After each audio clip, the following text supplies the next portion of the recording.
8월 6일 에스라 3장 1절에서 4장 23절 3장 예배를 다시 드리기 시작하다. 이스라엘 자손은 여러 마을에 흩어져서 자리를 잡은 지 일곱째 달이 되었을 때 일제히 예루살렘으로 모였다. 요사닥의 아들 예수아와 그의 동료 제사장들과 스알디엘의 아들 스룹바벨과 그의 동료들이 모여서 하나님의 사람 모세의 율법에 규정된 대로 번제를 드릴 수 있도록 이스라엘의 하나님의 제단을 쌓았다. 그들은 그 땅에 사는 백성들이 두렵기는 하지만 제단이 서 있던 예터에 제단을 세우고 거기에서 아침 저녁으로 주님께 번제를 드렸다. 초막절이 되니 기록된 대로 그 절기를 지켰다. 그들은 또한 규례를 따라서 날마다 정해진 횟수대로 번제를 드렸다. 그런 다음부터 그들은 늘 드리는 번제 외에도 초하루 제사 때와 거룩하게 지켜야 하는 주님의 모든 절기를 맞이할 때와 주님께 자원 예물을 바칠 때마다 번제를 드렸다. 주님의 성전 기초는 아직 놓지 않았지만 그들은 일곱째 달 초하루부터 주님께 번제를 드리기 시작하였다.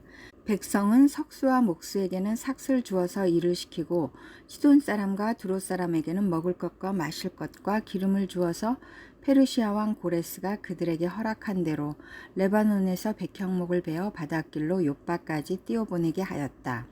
성전을 다시 짓기 시작하다. 백성이 하나님의 성전터가 있는 예루살렘으로 돌아온 지 이태째가 되는 해 둘째 달에 스알디엘의 아들 스룹바벨과 요사닥의 아들 예수아와 그들의 나머지 동료 제사장과 레위 사람과 사로잡혀 갔다가 예루살렘으로 돌아온 모든 사람이 공사를 시작하고 20살이 넘은 레위 사람을 주님의 성전 건축 감독으로 세웠다.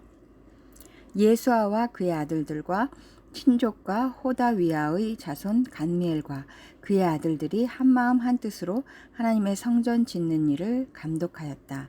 레위 사람 헤나닷의 아들과 손자와 친족들도 그들과 함께 일을 하였다.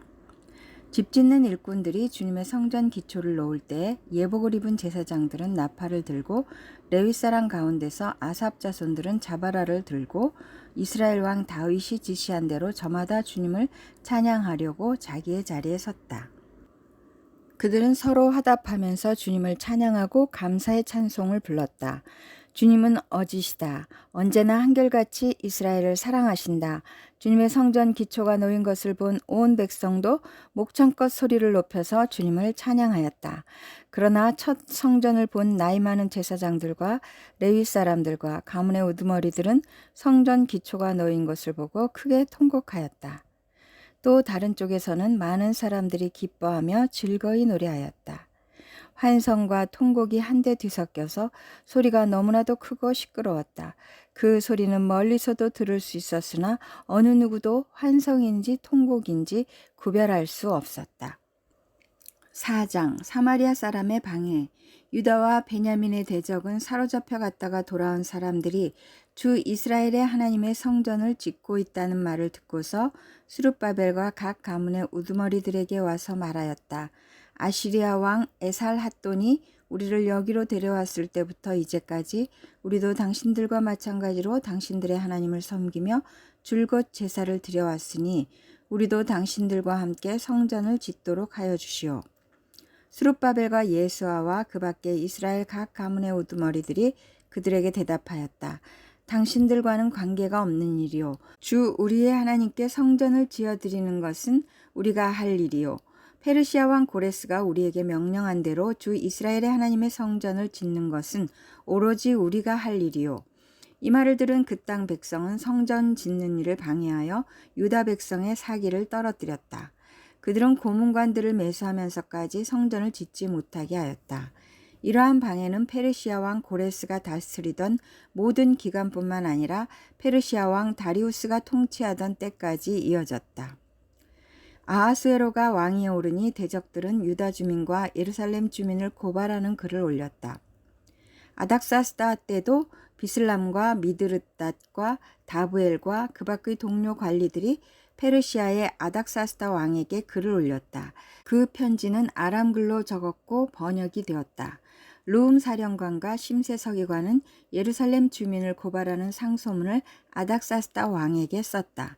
그때 상소를 올린 사람은 르훔 사령관과 심세 서기관과 동료들과 그 밖에 디나 사람과 아바삿 사람과 다블렛 사람과 아바세 사람과 아렉 사람과 바빌로니아 사람과 수산 사람과 데헷 사람과 엘란 사람과 귀족 오스납발이 사마리아의 여러 성과 유브라데스강 서쪽 여러 지방에 이주시킨 민족들이다.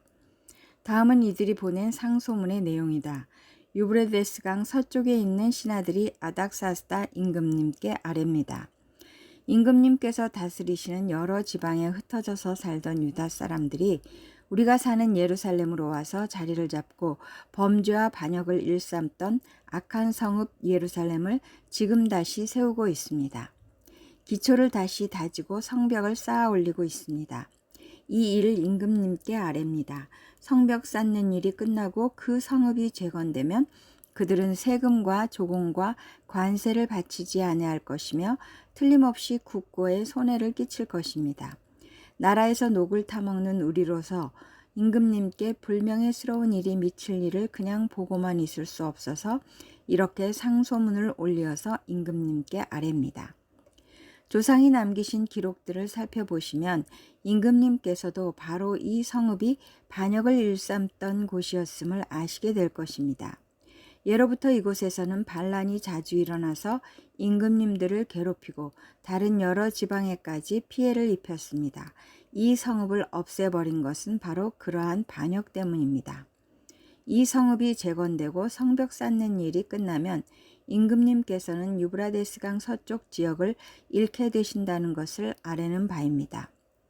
이에 대하여 왕이 내린 회신은 다음과 같다. 르훔 사령관과 심세 서기관과 사마리아와 유브라데스강 서쪽에 사는 경들의 동료들에게 평안을 빌면서 이 조서를 내린다. 경들이 우리에게 보낸 상소문은 번역이 되어 내 앞에서 낭독되었다.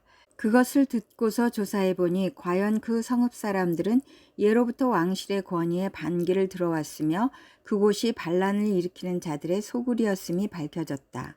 한때는 강한 왕들이 그곳 예루살렘을 다스리면서 유브라데스강 서쪽 지방을 장악하고 조공과 세금과 관세를 거두기도 하였음이 확인되었다. 그러므로 경들은 그들에게 명령을 내려서 일을 중단시켜라. 다음에 내가 다시 명령을 내릴 때까지 그들이 성읍을 재건하지 못하도록 하여라. 이 일에 착오가 없도록 유의하여 왕실이 화를 입거나 손해를 보는 일이 없도록 하여라. 르훔과 심세 서기관과 동료 관리들은 아닥사스다 왕의 편지를 읽고 곧 예루살렘으로 올라가서 유다 사람들이 일을 하지 못하게 무력을 써서 막았다. 고린도전서 2장 6절에서 3장 4절 성령으로 계시하시다. 그러나 우리는 성숙한 사람들 가운데서는 지혜를 말합니다. 그런데 이 지혜는 이 세상의 지혜나 멸망하여 버릴 자들인 이 세상 통치자들의 지혜가 아닙니다. 우리는 비밀로 감춰져 있는 하나님의 지혜를 말합니다. 그것은 하나님께서 우리를 영광스럽게 하시려고 영세전에 미리 정하신 지혜입니다. 이 세상 통치자들 가운데는 이 지혜를 아는 사람이 하나도 없습니다. 그들이 알았더라면 영광의 주님을 십자가에 못 박지 않았을 것입니다. 그러나 성경에 기록한 바 눈으로 보지 못하고 귀로 듣지 못한 것들, 사람의 마음에 떠오르지 않은 것들을 하나님께서는 자기를 사랑하는 사람들에게 마련해 주셨다 한 것과 같습니다. 하나님께서는 성령을 통하여 이런 일들을 우리에게 계시해 주셨습니다. 성령은 모든 것을 살피시니 곧 하나님의 깊은 경륜까지도 살피십니다. 사람 속에 있는 그 사람의 영이 아니고서야 누가 그 사람의 생각을 알 수 있겠습니까? 이와 같이 하나님의 영이 아니고서는 아무도 하나님의 생각을 깨닫지 못합니다. 우리는 세상의 영을 받은 것이 아니라 하나님에게서 오신 영을 받았습니다. 그것은 하나님께서 우리에게 은혜로 주신 선물들을 우리로 하여금 깨달아 알게 하시려는 것입니다. 우리가 이 선물들을 말하되 사람의 지혜에서 배운 말로 하지 아니하고 성령께서 가르쳐 주시는 말로 합니다. 다시 말하면 신령한 것을 가지고 신령한 것을 설명하는 것입니다. 그러나 자연에 속한 사람은 하나님의 영에 속한 일들을 받아들이지 아니합니다. 그런 사람에게는 이런 일들이 어리석은 일이며 그는 이런 일들을 이해할 수 없습니다. 이런 일들은 영적으로만 분별되기 때문입니다. 신령한 사람은 모든 것을 판단하나 자기는 아무에게서도 판단을 받지 않습니다. 누가 주님의 마음을 알았습니까? 누가 그분을 가르치겠습니까? 그러나 우리는 그리스도의 마음을 가지고 있습니다. 3장 하나님의 동역자. 형제자매 여러분, 나는 여러분에게 영에 속한 사람에게 하듯이 말할 수 없고 육에 속한 사람, 곧 그리스도 안에서 어린아이 같은 사람에게 말하듯이 하였습니다. 나는 여러분에게 젖을 먹였을 뿐 단단한 음식을 먹이지 않았습니다. 그때는 여러분이 단단한 음식을 감당할 수 없었습니다. 사실 지금도 여러분은 그것을 감당할 수 없습니다. 여러분은 아직도 육에 속한 사람들입니다. 여러분 가운데에서 시기와 싸움이 있으니 여러분은 육에 속한 사람이고 인간의 방식대로 살고 있는 것이 아닙니까? 어떤 사람은 나는 바울 편이다 하고 또 다른 사람은 나는 아볼로 편이다 한다니 여러분은 육에 속한 사람이 아니고 무엇이겠습니까? 시편 89편 8절에서 13절. 주 만군의 하나님, 누가 주님 같은 용사이겠습니까? 오 주님, 주님의 신실하심이 주님을 둘러싸고 있습니다. 주님은 소용돌이 치는 바다를 다스리시며 뛰노는 파도도 진정시키십니다. 주님은 라합을 격파하여 죽이시고 주님의 원수들을 주님의 강한 팔로 흩으셨습니다. 하늘은 주님의 것, 땅도 주님의 것, 세계와 그 안에 가득한 모든 것이 모두 주님께서 기초를 놓으신 것입니다. 자폰산과 아마누스산을 주님이 창조하셨으니 다볼산과 헤르몬산이 주님의 이름을 크게 찬양합니다. 주님의 팔에 능력이 있으며 주님의 손에는 힘이 있으며 주님의 오른손은 높이 들렸습니다. 잠언 20장 24절 25절. 사람의 발걸음은 주님으로 말미암은 것이니 사람이 어찌 자기의 길을 알 수 있겠느냐. 경솔하게 이것은 거룩하다 하여 함부로 서원하여 놓고 나중에 생각이 달라지는 것은 사람이 걸리기 쉬운 올가미이다.